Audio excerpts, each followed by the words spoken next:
The boy wasn't breathing. Robert Chen, no, wait. Robert Mitchell watched the small chest remain still, marble-white fingers curled against expensive cotton. The kindergartner lay crumpled at the base of the marble staircase in the east wing of Whitmore Academy, where tuition cost more than most people earned in a year. Blood pooled beneath the child's golden hair, spreading across tiles Robert had mopped an hour before. He dropped his cleaning cart. Yellow caution signs clattered across the floor.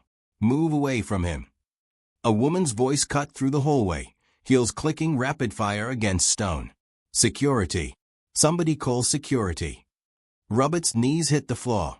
His hands, rough, chemical burned, trembling from the double shift, found the boy's neck. No pulse.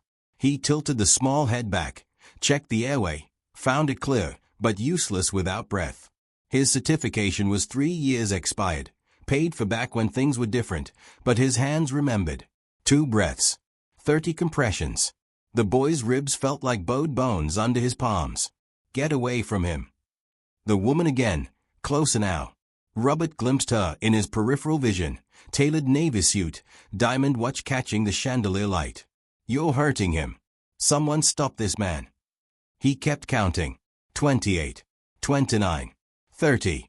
2 more breaths. I said get away. Hands grabbed his shoulders, manicured nails digging through his uniform. He shrugged them off, continued compressions. The woman was screaming now, something about lawsuits and police, and how dare he touch her son. Her son. 15. 16. 17.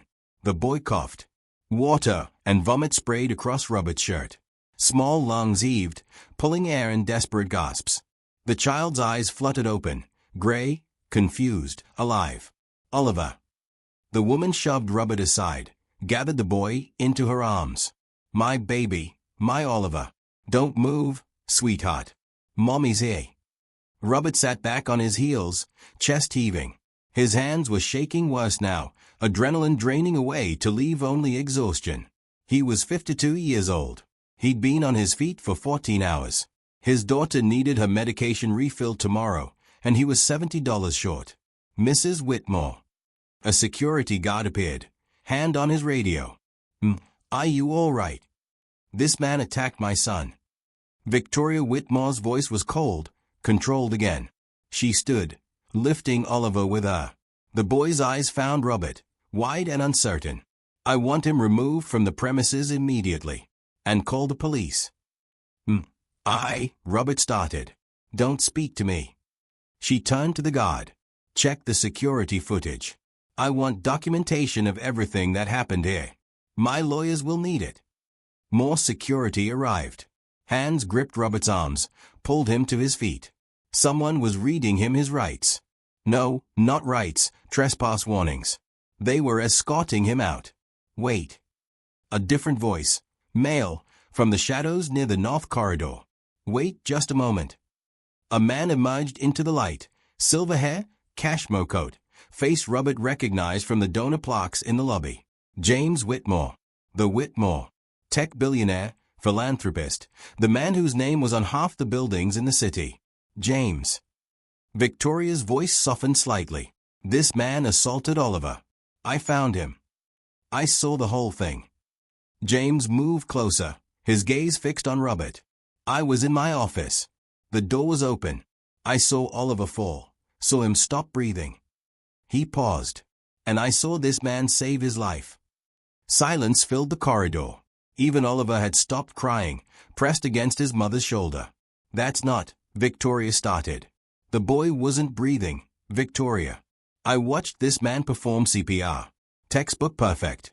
He didn't stop even when you attacked him. James turned to the security guards. Let him go. They released Robert's arms. He stumbled, caught himself against the wall. His cleaning cart lay on its side 10 feet away, mop water spreading across the floor he'd cleaned at 5 that morning. Thank you, Robert managed. His voice sounded hollow in his own ears. James studied him for a long moment. Then he reached into his pocket, withdrew a card. Come to my office tomorrow. 10 o'clock. We'll discuss your future here. Robert took the card, though his hands were still shaking. Whitmore Industries. Executive Suite. gold embossed lettering that probably cost more than his weekly paycheck. His future. Victoria's voice rose again. James, I want him fired. I don't care what you think you saw. I want him gone. We'll discuss it. James's tone left no room for argument. Tomorrow, Mr. Mitchell. Robert Mitchell. Mr. Mitchell. 10 o'clock. James turned to his wife. Let's get Oliver to the hospital. He needs to be checked properly. Victoria's face was white with fury, but she nodded. She carried Oliver toward the main doors, not looking back. The boy's gray eyes stayed on Robert over her shoulder until they turned the corner. The security guards dispersed. The hallway emptied. Robert stood alone next to his overturned cat, mop water soaking into his shoes. His hands wouldn't stop shaking. In his pocket, his phone buzzed. A text from his daughter. Asterisk, Dad, did you get the money for my pills? Pharmacy closes at 6. Asterisk. Robert looked at the time. 5:47 p.m. The pharmacy was 40 minutes away by bus. He'd just worked a 14-hour shift. His back ached. His hands burned. His shoes were soaked. He set his cleaning cart upright and started mopping up the water. The blood was already drying on the marble, and blood stains were hard to remove. He'd learned that 3 years ago, in a different hospital, watching different blood pool on different floors. His supervisor appeared at the end of the hallway. Mitchell, we need to talk. Robert kept mopping. He knew what was coming.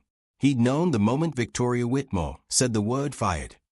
The card in his pocket meant nothing. People like James Whitmore made promises easily. People like Robert had learned not to trust them. But he'd go to that office tomorrow at 10 o'clock anyway. Not because he believed anything would come of it, but because that's what people like him did. They showed up, they kept their heads down, they held on to hope even when hope had long since stopped holding on to them. Behind him, in the growing shadows of the corridor, something shifted. He didn't see it, but if he had, he might have noticed a figure watching from the executive office doorway. Might have seen the expression on James Whitmore's face as he replayed the scene in his mind, comparing Robert's cracked shoes and chemical-burned hands to the marble floors and crystal chandeliers surrounding them.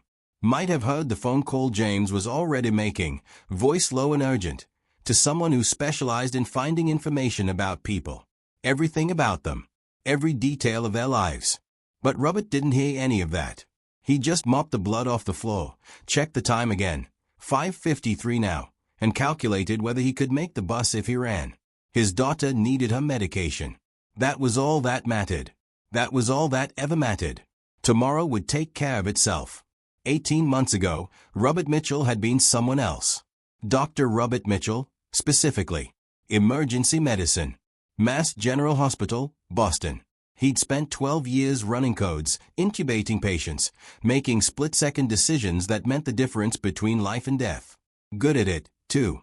His hands never shook then. His decisions never wavered. Then his wife Emily had gotten sick. Stage 4 pancreatic. Diagnosis to death in 7 months. The hospital had insurance, but good insurance didn't cover experimental trials. Didn't cover the treatment in Switzerland that might buy them another year. Robert had taken out loans, mortgaged the house, emptied their retirement. His daughter Emma was 4 then. Now she was 5.5, and she asked questions Robert couldn't answer. Like why they'd moved from their house to a 1-bedroom apartment in the Bronx. Why Daddy wore a different uniform now. Why she couldn't go to her old preschool anymore. Why Mommy never came back. The treatment in Switzerland hadn't worked.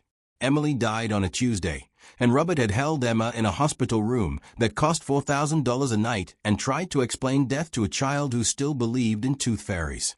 He'd returned to Boston broke. The medical debt followed him like a shadow, $340,000.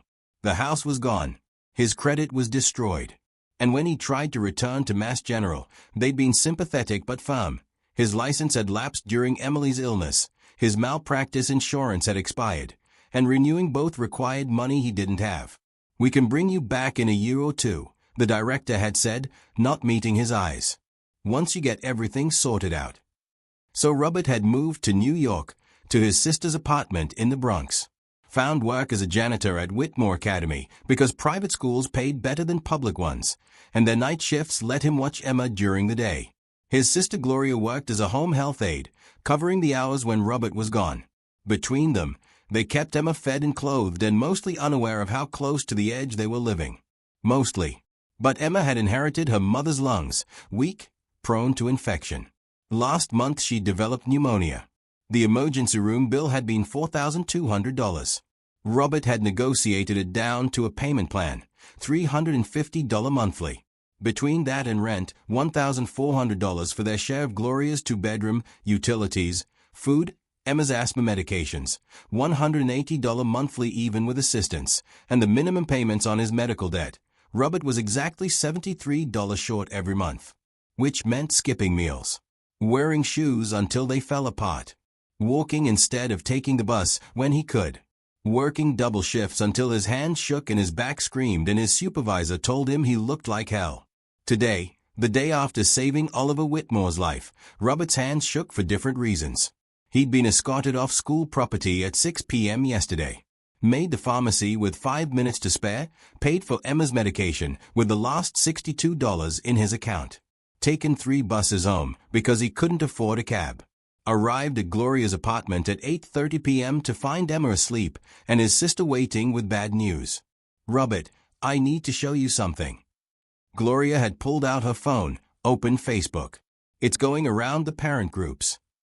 The video had been posted 2 hours earlier. Security footage from Whitmore Academy, grainy but clear enough. Robert, dropping his cart, falling to his knees, performing CPR on a small blonde boy. And then, the angle shifted, Victoria Whitmore grabbing him, screaming, security rushing in. The caption read, "Janitor attacks student at Whitmore Academy. Mother saves her son from violent assault. School investigating. #protect our children *. There's more," Gloria had said quietly. She'd scrolled down to the comments. "This is why schools need better background checks. *. That man should be in prison. *. Victoria Whitmore is a hero.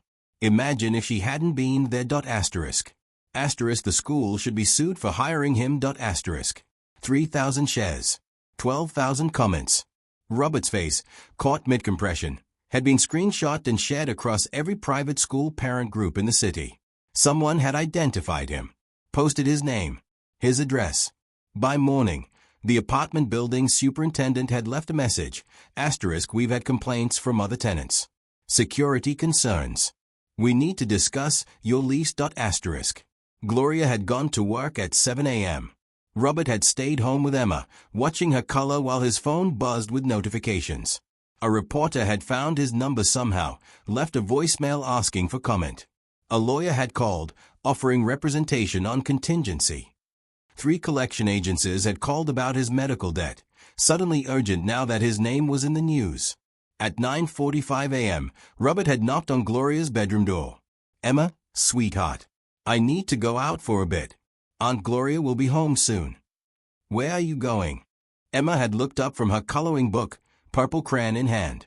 "Just a meeting." He'd kissed her forehead. "Be good." Now, standing outside the executive offices of Whitmore Industries at 9:58 a.m., Robert wondered why he'd come. The card James Whitmore had given him felt like a cruel joke. Men like that didn't help people like Robert. They made gestures, sure, grand promises. But when it came down to it, they protected their own. And Victoria Whitmore had been very clear about what she wanted. Robert pushed through the glass doors anyway. The lobby was all marble and chrome, designer furniture that cost more than his entire year's salary. A receptionist looked up, saw his Walmart shirt and second-hand coat, and her professional smile faltered. "Can I help you?" "Robert Mitchell. I have a 10 o'clock appointment with Mr. Whitmore." She checked her computer, and her expression shifted to something Robert couldn't quite read. Surprise? Concern? Of course. "Mr. Whitmore is expecting you. 20th floor, suite 2000. Elevators are to your right." The elevator was glass, offering a view of Manhattan as it rose. Robert kept his eyes on the floor numbers instead. His reflection in the polished doors showed a man who looked older than 52. Gray at the temples. Lines around his eyes. shoulders bent from years of mopping floors. Suite 2000 had double doors. They opened before Robert could knock. "Mr. Mitchell." James Whitmore stood in the doorway, dressed in what was probably a $5,000 suit. "Thank you for coming. Please." The office behind him was enormous, floor-to-ceiling windows, antique desk, walls lined with awards and photographs. Robert spotted Oliver in several of them, younger, always smiling. In one photo, a woman stood next to James. Not Victoria. Someone else. Her smile matched Oliver's. "That's my late wife," James said, following Robert's gaze. "Catherine. She died 2 years ago. Cancer." Robert said nothing. There was nothing to say. Everyone had loss. Wealth didn't spare you from it. It just meant you could afford better hospitals, better doctors, more time. Emily had died in 7 months. Catherine had probably gotten 2 years. 3. Maybe 5. "Please, sit." James gestured to a leather chair. "Can I get you anything? Coffee? Water?" "I'm fine." Robert sat on the edge of the chair, hands folded in his lap to hide their shaking. "Mr. Whitmore, I appreciate the opportunity, but I think we both know why I'm here. Your wife wants me fired. The school will accommodate her. I'm not here to beg for my job. I just want you to know that I would never hurt a child. What you did yesterday saved my grandson's life." The word grandson hit Robert like a fist. He'd assumed son. The way Victoria had held Oliver, the way she'd screamed, he'd thought. "My daughter died 2 years ago," James said quietly. "Catherine passed 3 months later. Oliver was 18 months old. Victoria and I adopted him. She's my wife. His grandmother. She loves him as if he were her own, and she's terrified of losing him the way we lost Catherine." Robert's throat tightened. "I'm sorry for your loss." "I watched you yesterday," James continued. "From my office. I saw Oliver climb those stairs even though Victoria had told him not to. I saw him slip. Saw his head hit the marble. And I froze." His voice cracked slightly. "I stood there, and I froze. Couldn't move. Couldn't think. Just watched him lying there, not breathing, and I was back in the hospital room with Catherine, watching the monitors flatline, completely useless." He walked to the window, hands in his pockets. "You didn't freeze. You acted. You saved him. And I let my wife call you a criminal because I was too shocked to stop her immediately. Mr. Whitmore." "Call me James. Please." He turned back. "I've had someone look into you, Robert. I hope you'll forgive the invasion of privacy, but I needed to understand who you are. Dr. Robert Mitchell. Mass General, 12 years. Excellent record. Left to care for your dying wife. Daughter, Emma, age 5. Currently living with your sister in the Bronx. Working 3 part-time jobs to pay off medical debt." Robert's jaw tightened. This is about understanding that the man who saved my grandson is currently being destroyed online because my wife posted that security footage." James pulled out his phone, showed Robert the screen. The video had 40,000 shares now. The comments were worse. "I've had my legal team issue takedown notices. It'll be gone by this afternoon. But the damage is done. I lost my job." Robert's voice came out flat. "The school called this morning. Said they were reviewing the situation, but I shouldn't come back. My landlord wants me out. My daughter," he stopped. Couldn't say it. Couldn't admit that Emma had asked him this morning why people were saying mean things about Daddy, why the lady at the grocery store had looked at them funny, why they might have to move again. James set his phone down. "I'm going to fix this." "You can't fix it." Robert stood. His legs felt unsteady.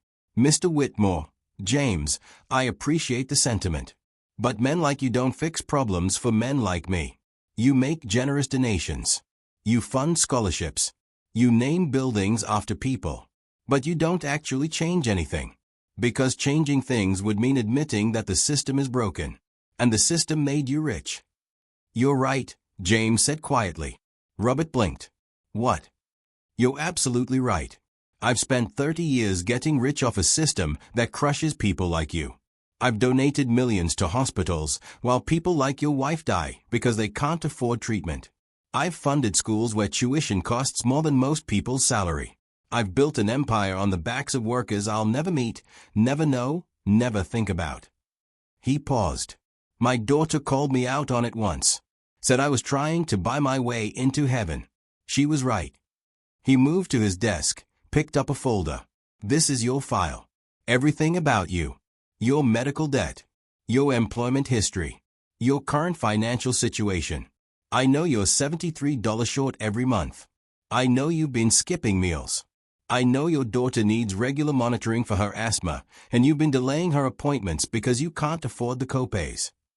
Robert felt something cold settle in his stomach. Why? Because when I saw you save Oliver yesterday, I didn't just see a janitor doing CPR. I saw a doctor. I saw someone who knew exactly what he was doing, who didn't hesitate, who put my grandson's life above his own well-being even when he was being attacked for it. James opened the folder. And then I found out that you lost everything saving your wife, and now you're losing what's left trying to take care of your daughter. And I thought, this is what my daughter was talking about. This is the broken system she wanted me to fix. I don't need your pity. This isn't pity, Robert. This is guilt. And shame. And a chance to do something that actually matters, instead of just writing checks to feel better about myself. James held out a piece of paper. I'm offering you a job. Director of Safety and Emergency Response at Whitmore Academy. Salary of $120,000. Full benefits. Your medical debt paid in full. An apartment in a building I own near the school. 3-bedroom. No rent for the first year. After that, fair market rate, which I'm told is about $2,800 monthly, but we can discuss. Robert stared at the paper. The words swam in front of his eyes. This wasn't real. This didn't happen to people like him. There's more, James continued. I'm establishing a fund in Catherine's name for families facing medical bankruptcy. $2 million to start. I want you to help me run it. You understand what it's like. You can help me make sure it actually helps people instead of just making me feel better about myself. Why? Robert's voice came out hoarse. Why are you doing this? Because my daughter asked me, 3 weeks before she died, what the point of having money was if I wasn't going to use it to fix things. Because I froze when all of us stopped breathing, and you didn't. Because the system that made me rich is the same system that destroyed you, and I can either pretend that's not my fault or I can try to do something about it. James paused. And because I watched the security footage 20 times last night, and every single time, I saw you keep going even when Victoria was hitting you, even when security was pulling you away. You didn't stop until Oliver was breathing. That's who you are. And that's who I want working at my school. Robert's hands were shaking again. He looked down at the paper, at the numbers that would mean Emma could see doctors regularly, that would mean he could stop choosing between medication and food, that would mean he could sleep more than 4 hours a night. Your wife won't allow this. Victoria and I will have a conversation. She was terrified yesterday. She watched Oliver nearly die. She's not thinking clearly, but she'll understand. James's voice hardened slightly. And if she doesn't, she'll accept it anyway. Because Oliver is alive because of you, and that's worth more than her pride. Robert's chest felt tight. He couldn't breathe. This was too much. Too sudden. Things like this didn't happen. Someone would take it away. Someone would tell him it was a joke, a mistake, that he'd misunderstood. I need to think about it. The words came out automatically. Of course. Take the weekend. Monday is soon enough. James walked him to the door. Robert, thank you. For saving my grandson. For reminding me what actually matters. Robert nodded. Couldn't speak. Walked to the elevator in a daze. The receptionist smiled at him on his way out, a real smile this time, like she knew something. He made it halfway down the block before his legs gave out. Sat down on a bench, head in his hands, paper crumpled in his fist. People walked past. Nobody looked at him. Just another tired man on a Manhattan street corner, nothing unusual about that. His phone buzzed. Gloria, Robert the landlord called again. He wants us out by the end of the month. Says he has other tenants threatening to leave if we stay. I'm so sorry. Another message, Emma's school called. The principal wants to meet with you. Some parents are asking questions. Asterisk. Another, asterisk, your supervisor from the school called. Said not to bother coming back for your final check. They'll mail it. Asterisk. Robert stared at the messages. Then he looked at the paper in his hand. $120,000. Debt paid.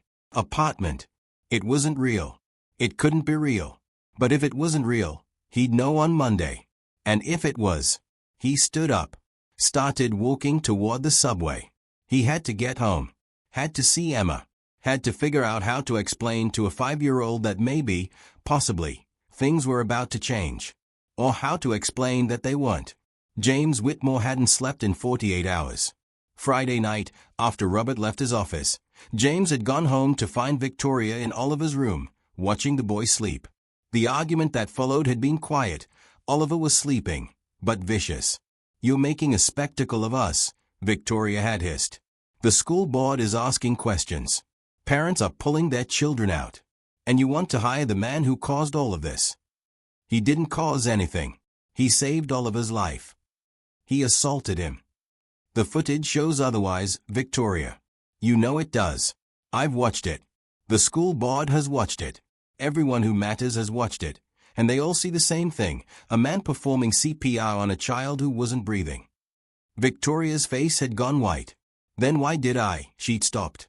Covered her mouth. "I saw him hurting Oliver. I saw." "You saw what you were afraid of seeing." James had gentled his voice. "You were terrified. I understand. But Robert Mitchell saved our grandson, and I won't let him lose everything because of a misunderstanding. The parents will be told the truth. Monday morning, we're holding a press conference. You, me, and Robert. We'll show the full footage. We'll explain what happened. And we'll make it very clear that Mr. Mitchell is a hero, not a criminal." Victoria had left the room. She'd slept in the guest bedroom. They hadn't spoken since. Now, Sunday afternoon, James sat in his home office reviewing the investigation his head of security had compiled. The file on Robert had grown from 20 pages to 80. Employment records, tax returns, medical bills, bank statements, everything. The picture it painted was devastating. Dr. Robert Mitchell had earned $285,000 annually at Mass General. He'd owned a 4-bedroom house in Newton, worth $1.2 million. He'd had retirement savings of $340,000, college funds for Emma, investments. A normal upper-middle-class life. Then Emily had gotten sick. The hospital bills alone had been $480,000. Insurance had covered $140,000. The experimental treatment in Switzerland had cost another $180,000, paid entirely out of pocket. Robert had taken out loans against his house, his retirement, everything. He'd maxed out credit cards, borrowed from friends, sold their car, their furniture, anything valuable. Emily had died anyway. The bankruptcy filings came 3 months later. The house had been foreclosed. Robert had moved to the Bronx with Emma, into his sister Gloria's apartment. Gloria earned $32,000 yearly as a home health aide. Robert had found work at Whitmore Academy for $16 hourly, night shift. He'd also worked weekends at a grocery store, $14 hourly, and picked up delivery shifts when he could, $12 hourly plus tips. Combined income, approximately $45,000 annually.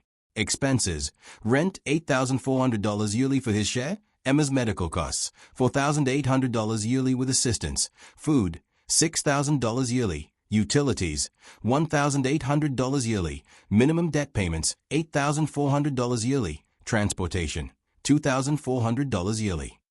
Total, $31,800 yearly in fixed costs, which left $13,200 for everything else: clothing, school supplies, unexpected medical bills, repairs, everything that came up over the course of a year. That was $1,100 monthly for 2 people. James had grown up wealthy. His father had founded Whitmore Industries in the 1960s. James had never worried about money. Never had to choose between medication and food.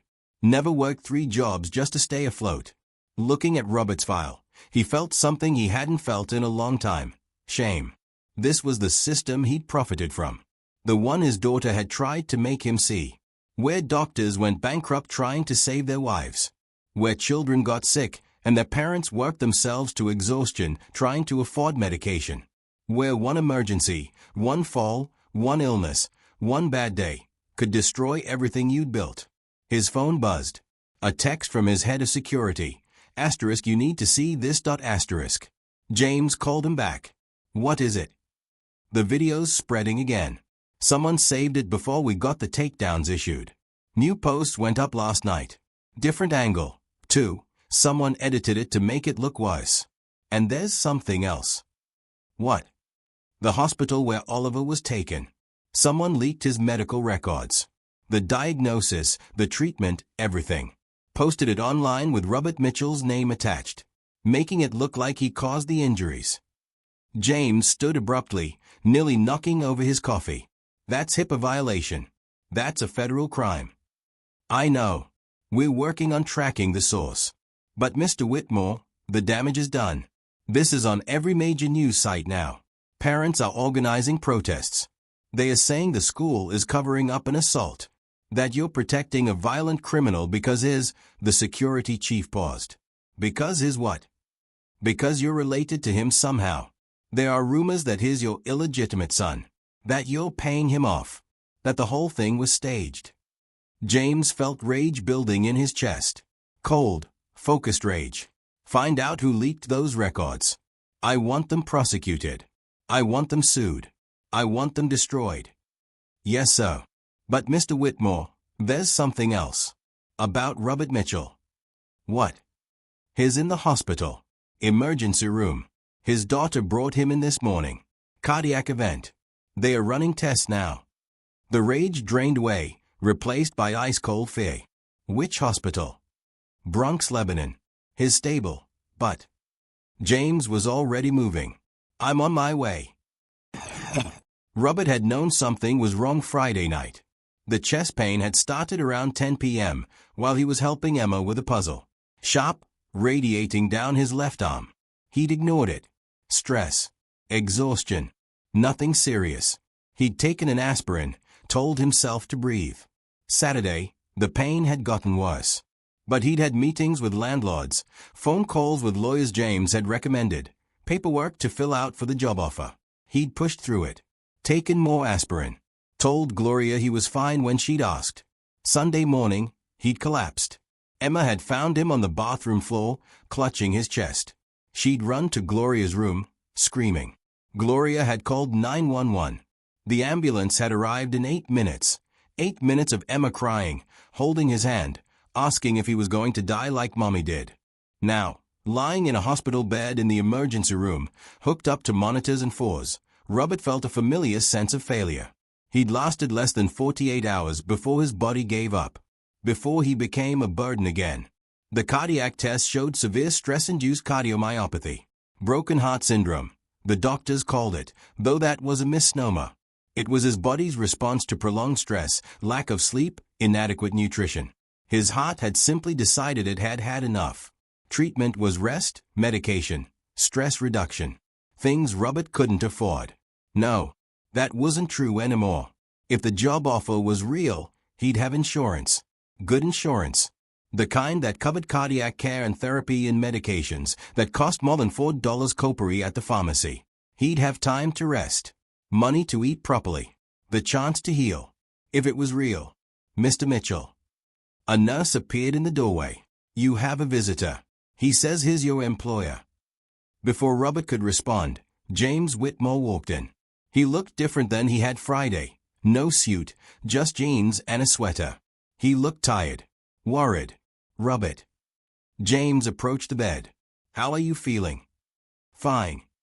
Robert's voice came out hoarse. This is it's not serious. The doctors say otherwise. James pulled up a chair. They say you've been running yourself into the ground. That your body is shutting down from stress and exhaustion. I'll be fine. When did you last eat a full meal? Robert didn't answer. When did you last sleep more than 4 hours? Still no answer. James leaned forward. Robert, this is my fault. I should have acted Friday. Should have paid your debt immediately. moved you into that apartment, gotten you away from the stress that's killing you. Instead, I gave you paperwork and told you to think about it over the weekend. This isn't your fault. Isn't it? My wife posted that video. My school fired you. My grandson's accident put you in a position where you had to choose between helping him and protecting yourself, and you chose him. And then my world chewed you up and spat you out because that's what my world does to people like you. Robert closed his eyes. The monitors beeped steadily. Somewhere down the hall, someone was coding. He recognized the rhythm. 15 years in emergency medicine had trained his ear. He wondered if they'd make it. "Where's Emma?" he asked. "With your sister. In the waiting room. They are not letting her in because she's too young, but she wanted me to tell you she loves you, and she's not scared because you're going to be okay." Her words, not mine. Something cracked in Robert's chest. Not physical. Deeper. "I'm going to fix this," James said quietly. "Starting now. I'm paying off your debt, all of it. I'm moving you into that apartment this week. I'm making sure Emma has everything she needs. And I'm hiring a lawyer to sue everyone who leaked those medical records, who spread those lies, who tried to destroy you. You can't. Watch me." James stood. "You saved my grandson's life, Robert. You saved the only family I have left. I'm not going to let you die because you've spent everything trying to survive in a system that was designed to crush people like you." He walked to the door, then paused. "Oh, and the job offer. That wasn't charity. I meant every word. But we're pushing the start date back. You're not working until you're healthy. Doctor's orders. Mine, specifically. I called in some favors. You're being transferred to a private facility uptown. Full cardiac care. Physical therapy. Mental health support. Whatever you need. I can't afford. You're not paying. Consider it signing bonus." James smiled slightly. "Get some rest, Robert. Your daughter needs you. And so do I." He left before Robert could respond. Robert lay back against the pillows, staring at the ceiling tiles. His chest still hurt. His arms still ached. The monitors still beeped their steady rhythm. But for the first time in 18 months, he felt something he'd almost forgotten. Hope. It was a fragile thing, easily crushed. But it was there. Emma needed him. James Whitmore, for whatever complicated reasons, was offering him a lifeline. And Robert had always been good at holding on, even when letting go would have been easier. He just had to survive long enough to reach it. In the waiting room, Emma sat next to Gloria, coloring in a book James had brought her. She was drawing a picture of her father, standing tall, wearing a cape. Underneath, in careful 5-year-old letters, she'd written, "My dad is a hero." Gloria watched her niece color, thinking about the man who'd just left. The billionaire who'd shown up at a Bronx hospital on a Sunday afternoon to check on a janitor. Who'd promised to pay Robert's debts, to give him a job, to fix everything. She wanted to believe him. Wanted to trust that this wasn't just another wealthy person playing savior before disappearing back to their comfortable life. But she'd seen too many promises broken. Too many people crushed by the same system that made men like James Whitmore rich. Still, Emma was smiling, drawing pictures of her father as a hero. And maybe that was enough for now. Maybe hope didn't have to be certain. It just had to be there. "Is Daddy going to be okay?" Emma asked without looking up. "Yes, baby," Gloria said, pulling her close. "Is going to be just fine." She hoped she wasn't lying. The transfer happened Tuesday morning. Robert had spent Monday night in the Bronx Lebanon ER, drifting in and out of sleep while nurses checked his vitals every 2 hours. Emma had been allowed to visit for 15 minutes before children's visiting hours ended. She'd held his hand and told him about the book Gloria had read her, about the picture she'd drawn, about how Aunt Gloria said they might get to move to a new apartment soon. "With my own room?" Emma had asked, gray eyes wide with hope. "Maybe," Robert had answered, because he still wasn't sure any of this was real. The ambulance that arrived Tuesday was private, not the city service. This one had leather seats and monitors that looked like they belonged in a spaceship. The paramedic helping him into the stretcher wore scrubs that probably cost more than Robert's weekly paycheck. "Mr. Mitchell, we're taking you to Mount Sinai West," the paramedic explained. Mr. Whitmore has arranged a private suite in the cardiac care unit. Full monitoring, but more comfortable than the ER. I can't afford. It's covered, so everything is covered. The suite turned out to be nicer than any apartment Robert had lived in. Private room with a view of Central Park. Bathroom with a shower. A small living area where Gloria and Emma could visit without sitting in plastic chairs. The bed was actually comfortable. The cardiologist who examined him was Dr. Patricia Martinez, head of cardiology at Mount Sinai. She spent 45 minutes going over his test results, his history, his current condition. "Your heart is weak," she said bluntly. "Years of stress, inadequate sleep, poor nutrition. It's all taken a toll. The good news is that it's reversible. With proper medication, rest, and lifestyle changes, you should make a full recovery." How long? 6 weeks minimum before you should consider returning to work. 3 months before you're fully cleared for physical activity. And you'll need to make permanent changes, better diet, regular sleep, stress management. 6 weeks. Robert's mind immediately calculated lost wages, missed bills, accumulating debt. Except, Mr. Whitmore mentioned you're starting a new position with him once you're cleared, Dr. Martinez continued. His authorized full medical leave with pay. You'll receive your full salary starting immediately, even though you won't officially begin work until you're healthy. Robert stared at her. That's not standard. No, it's not. But Mr. Whitmore was very clear. You saved his grandson's life. His not letting you worry about money while you recover. She paused. He also mentioned you have a daughter who needs regular asthma monitoring. I've arranged for her to be seen by our pediatric pulmonology department. No charge. Consider it part of your benefits package. I haven't even started the job yet. Mr. Whitmore seems to think you already earned it. Dr. Martinez smiled. Get some rest, Mr. Mitchell. You've got a long recovery ahead, but you're in good hands. She left. Robert lay back against the pillows, actual pillows, not the plastic-covered things from the ER, and tried to process what was happening. James Whitmore was paying for everything.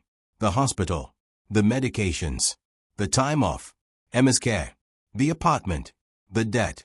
It was too much. Nobody did this. Nobody. His phone buzzed. A text from Gloria. Just saw the apartment. Robert, it's beautiful. 3 bedrooms. Emma can't stop screaming. When can you see it? Another text, this one from a number he didn't recognize. Mr. Mitchell. This is Patricia Chen from Whitmore Industries Legal Department. Mr. Whitmore has asked me to handle your debt resolution. I'll need you to sign some paperwork, but we're prepared to pay off all your medical debt immediately. Please let me know when you're available to review the documents. Robert's hands shook. He set the phone down, closed his eyes, tried to breathe. This was real. This was actually happening. And that terrified him more than anything. The resistance started Wednesday. Victoria Whitmore called a private meeting with the Whitmore Academy Board of Directors. James found out about it from his assistant, who'd heard it from someone who'd heard it from someone else. He arrived at the boardroom 10 minutes after the meeting had started. Victoria was mid-sentence when he walked in. Cannot allow this man near our children. The liability alone. Good afternoon, James interrupted. I wasn't aware we were having a board meeting. The 12 board members looked uncomfortable. Victoria's expression went cold. James, this doesn't concern you. Doesn't concern me?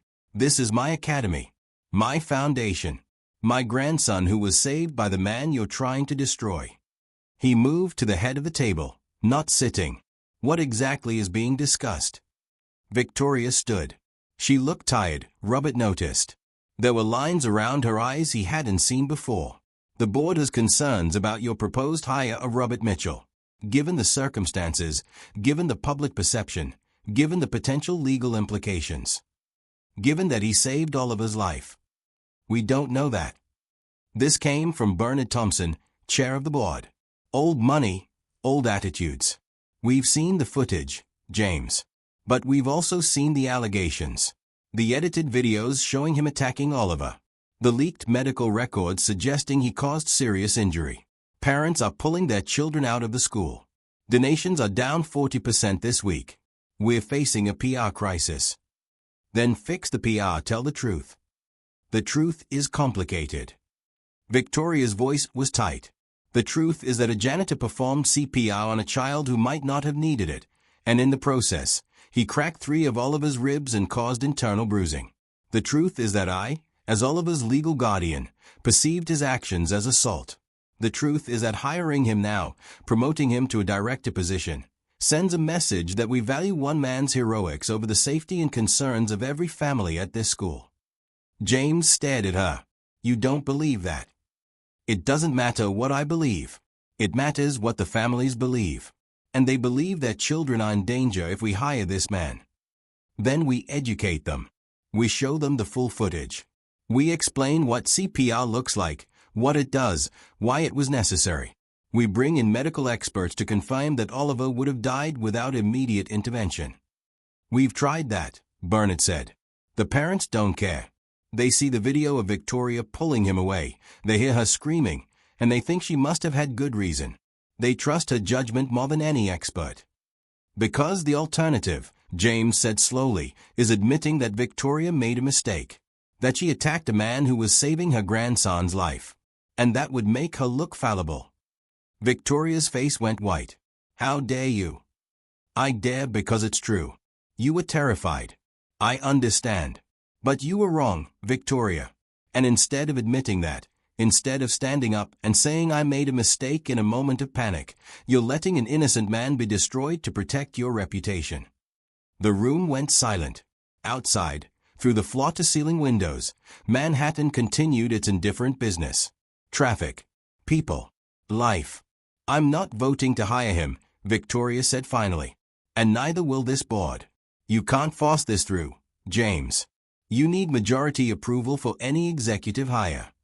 Then I'll fire the board. More silence. Bernard leaned forward.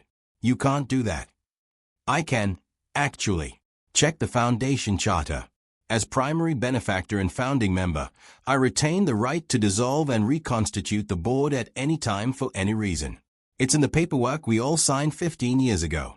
I've never used it because I've never needed to. But I will if you force my hand. You'd destroy your own academy over one man. Victoria's voice rose. You'd throw away everything we've built. I'd rebuild it with people who understand that reputation matters less than doing what's right. James turned to face the board. Robert Mitchell saved Oliver's life. That's not an opinion. That's a medical fact confirmed by every doctor who's reviewed the case. He suffered broken ribs because that's what happens during CPR. Ribs break when you're pumping hard enough to circulate blood to a brain that's being starved of oxygen. The alternative is death. Oliver's death. He paused. Let that sink in. And what happened after he saved my grandson? He was fired. Evicted. Publicly accused of assault. His daughter's school asked them to leave because parents were uncomfortable. His face was plastered across social media as a violent criminal. And through all of it, he never once spoke to the press. Never once defended himself. Never once tried to profit from the situation. Because he knows he's guilty, Victoria said.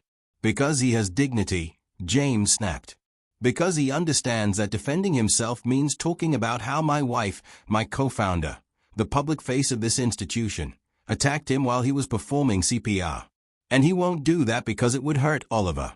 Because despite everything we've done to him, he still cares more about protecting a child he doesn't know than protecting himself.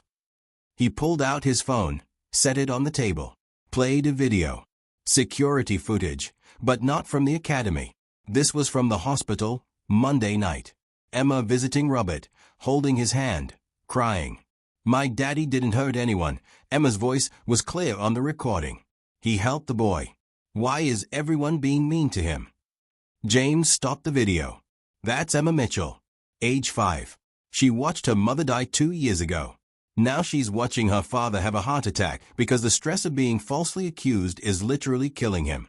And you're asking me to choose between hiring him and protecting this academy's reputation. James, Victoria's voice cracked. No. You listen now. Catherine told me, 3 weeks before she died, that I'd spent my whole life building systems that protected the powerful and crushed the vulnerable. She said I needed to decide whether I wanted to be remembered as someone who had money or someone who did something with it. I didn't understand then. But I understand now. He looked around the table. Robert Mitchell starts work as Director of Safety and Emergency Response on January 15th. Anyone who has a problem with that can submit their resignation by end of business today. That includes you, Bernard. That includes everyone at this table. He turned to Victoria. And that includes you. If you can't work with Robert, if you can't stand in front of the parents and tell them the truth about what happened, then you need to step down as co-chair of the foundation. Because I will not let this institution destroy a good man to avoid a difficult conversation. Victoria's hands were shaking. You're choosing him over me. I'm choosing what's right over what's easy. There's a difference. James moved toward the door. Board meeting adjourned. You all have until 5 p.m. to decide where you stand. Choose wisely. He left. Behind him, silence. Then raised voices. Arguments. The sound of everything he'd built fracturing. In his pocket, his phone buzzed. A text from a hospital. Asterisk Mr. Mitchell's condition has improved. Stable enough for transfer to the cardiac rehabilitation unit. Asterisk. James felt something loosen in his chest. Robert would survive. That was all that mattered. Everything else could be rebuilt. The press conference was held Friday morning at 11 a.m. in the Whitmore Academy auditorium. Robert had been released from the hospital Thursday, with strict instructions for rest and follow-up appointments. James had sent a car to take him, Gloria, and Emma to their new apartment, 3 bedrooms, hardwood floors, a view of the East River. Emma had run from room to room, shouting about having her own space. Gloria had cried quietly in the kitchen, hands pressed to the granite countertops like she needed to confirm they were real. Robert had stood in the master bedroom, looking at the king-size bed, the ensuite bathroom, the closet bigger than their old living room, and felt like he'd stepped into someone else's life. It's yours, James had said from the doorway, for as long as you need it. No strings. No tricks. Just a place for your family to be safe. Now, sitting in the car on the way to the press conference, Robert tried to calm his racing heart. Dr. Martinez had cleared him for this. Minimal stress, one appearance, then back to rest. But his hands still shook. His chest still ached. You don't have to do this, Gloria said from beside him. Emma was at school, staying with a friend for the morning. You've been through enough. I need to, Robert said. For Emma. So she doesn't grow up thinking her father was a criminal. The auditorium was packed. News cameras lined the back wall. Parents filled the seats, some supportive, many hostile. Robert could feel their eyes on him as he walked in. Could hear the whispers. That's him. The one who attacked the Whitmore boy. I can't believe they are letting him speak. James was already on stage, along with Victoria and Oliver. The boy looked small next to his grandmother, dressed in a suit that probably cost more than Robert's monthly salary. When Oliver saw Robert, his face lit up. That's the man who saved me. Oliver's voice carried across the room. Grandpa, that's him. Victoria's hand tightened on Oliver's shoulder. Her face was carefully neutral, but Robert could see the tension in her jaw, the way she held herself like glass about to shatter. James gestured for Robert to join them on stage. Ladies and gentlemen, thank you for coming. We've called this press conference to address the events of last Friday and the subsequent allegations against Mr. Robert Mitchell. He turned on the projector. The full security footage played, unedited, from 3 different angles. Oliver climbing the stairs. Slipping. Falling. The sickening crack of his head against marble. His small body going still. The room went silent. Oliver was not breathing, James continued. I saw it happen. I was in my office, and I froze. I couldn't move. Couldn't think. And then Mr. Mitchell, a janitor who was supposed to be cleaning the East Wing, dropped everything and ran to help. The footage showed Robert falling to his knees, checking Oliver's pulse, tilting his head back, beginning compressions. What you're watching is textbook CPR performed by someone with medical training. Mr. Mitchell is a former emergency room doctor from Mass General Hospital in Boston. He left medicine to care for his dying wife. He works as a janitor now because his medical license lapsed while he was caring for her, and renewing it costs money he doesn't have. More footage. Victoria running in, screaming, grabbing Robert. Security approaching. And this is where things went wrong. My wife, Oliver's legal guardian, saw what she thought was an attack. She was terrified. She reacted. She called security, and Mr. Mitchell was removed from the premises. James paused, looked directly at the cameras. Oliver was not breathing for approximately 3 minutes. Without immediate CPR, he would have suffered permanent brain damage or death. Mr. Mitchell saved my grandson's life. That's not speculation. That's medical fact, confirmed by every doctor who's reviewed this case. He turned to Victoria. She stood slowly, her face pale but composed. I made a mistake. Her voice was steady. I saw my grandson lying on the floor. I saw a stranger touching him, and I panicked.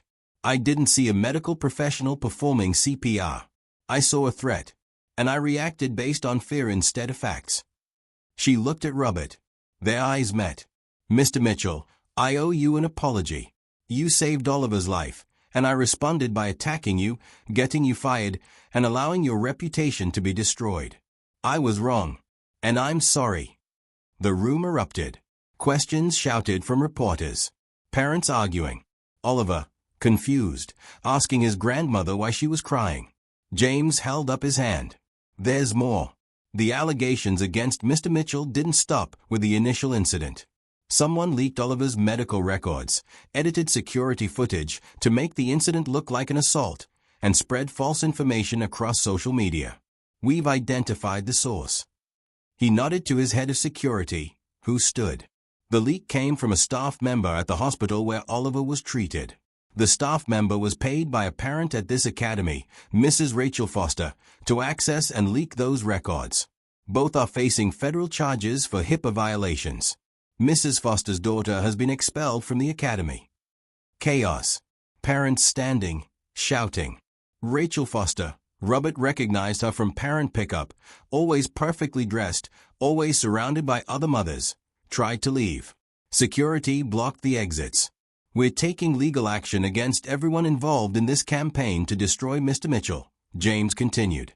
And we're implementing new policies at this academy to ensure this never happens again. Zero tolerance for bullying, harassment, or false accusations. Full investigations before disciplinary action.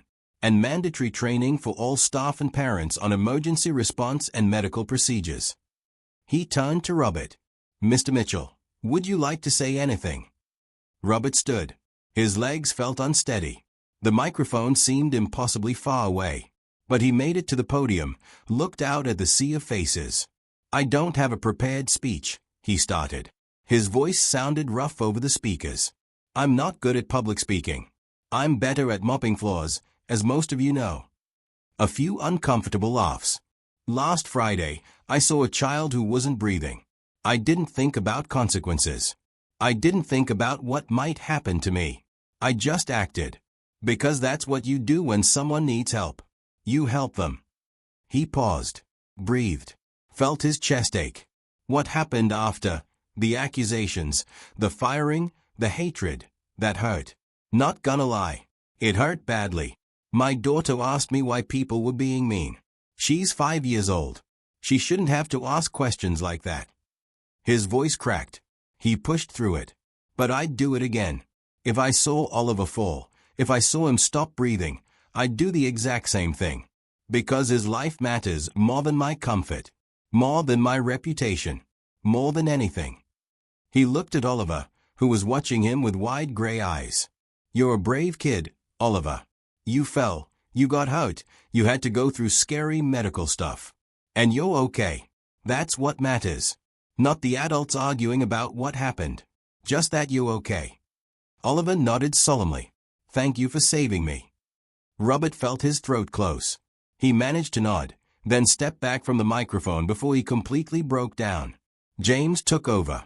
Mr. Mitchell begins work as our Director of Safety and Emergency Response on January 15th. His first task will be implementing comprehensive emergency training for all staff and volunteers. We're also establishing the Catherine Whitmore Foundation for Medical Debt Relief to be run jointly by myself and Mr. Mitchell. Initial funding of $2 million, with plans to expand. He looked out at the crowd. This academy was founded on the principle that education should serve the whole child, their safety, their well-being, their future. We failed that principle when we allowed Mr. Mitchell to be punished for doing the right thing. We're correcting that failure now. Anyone who has a problem with that is welcome to find another school. The questions started immediately. Reporters swarming. Parents arguing. But James ended the press conference, and security cleared the room. Afterward, in a private office backstage, Victoria approached Robert. She'd been crying. Her makeup was smudged despite obvious attempts to fix it. "I really am sorry," she said quietly.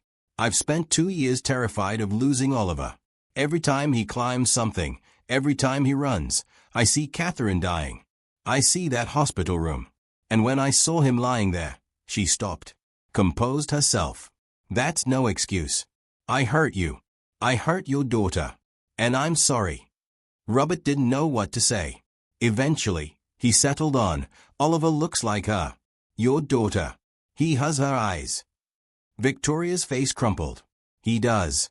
And sometimes I look at him and I can't breathe. Can't think past the terror of losing him too." "I understand." And he did. Emma had Emily's eyes. Her laugh.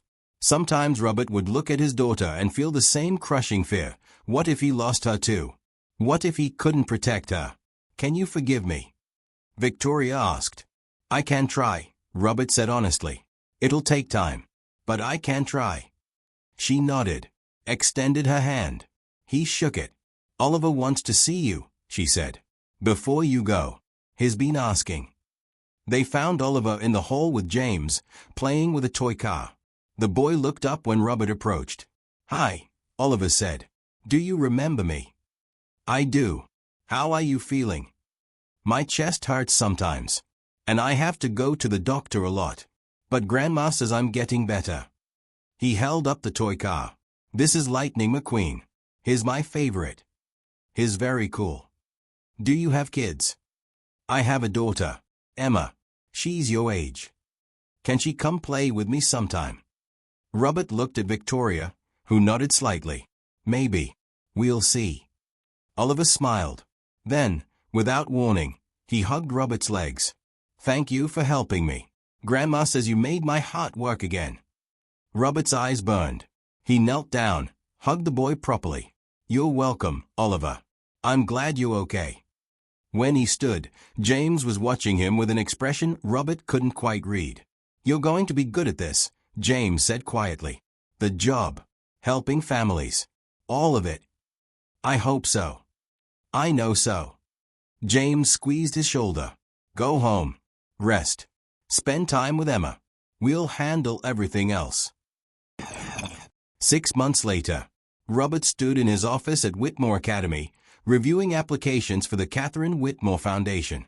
In 6 months, they'd helped 43 families avoid medical bankruptcy, paid off $8.7 million in debt, provided grants for experimental treatments, medication assistance, emergency housing.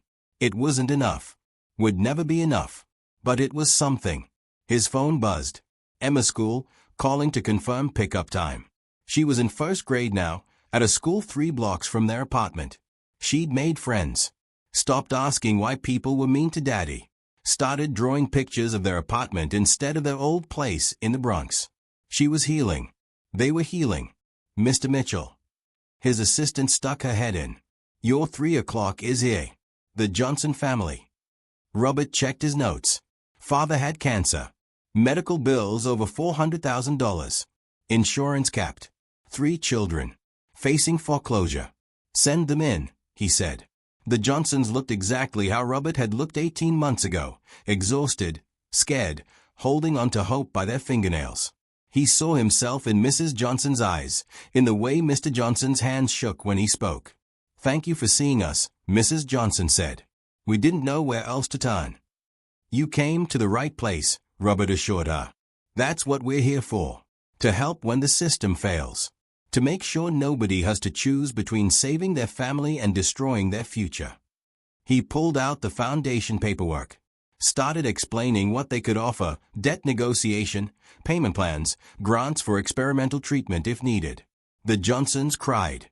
thanked him, asked how they could possibly repay this. "You can't," Robert said. "That's the point. This isn't a loan. It's help. No strings. Because everyone deserves a chance to save the people they love without losing everything."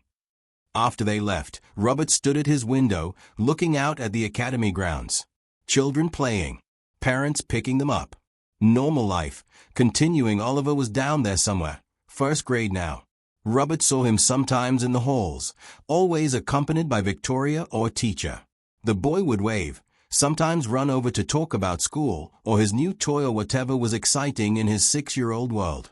Victoria had apologized 11 more times over the past 6 months, had worked with Robert on safety protocols, had stood beside him at foundation events, publicly supporting the work.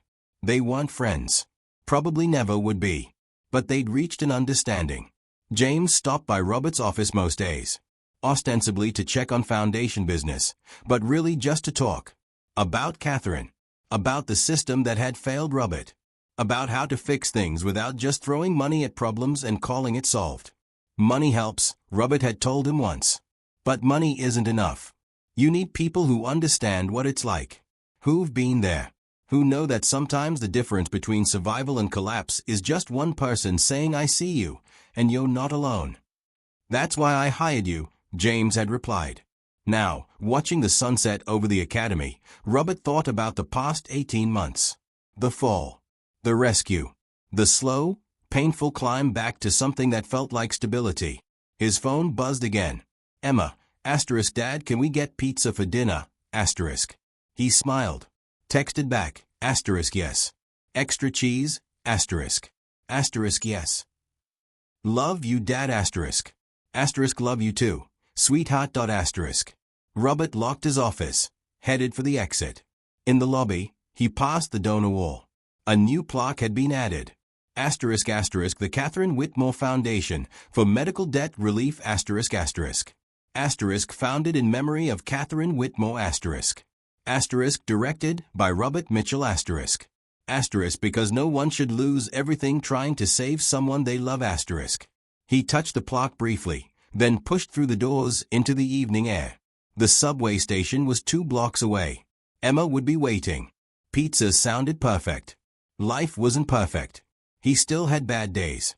Still woke up sometimes thinking about Emily, about the hospital bills, about how close he'd come to losing everything. His heart still ached occasionally, a reminder that stress had nearly killed him.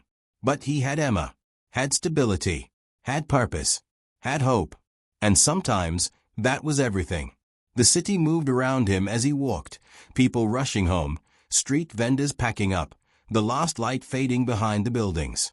Somewhere in this city, someone was getting devastating news. Someone was facing impossible choices. Someone was wondering how they'd survive. Robert couldn't save everyone, but he could help some.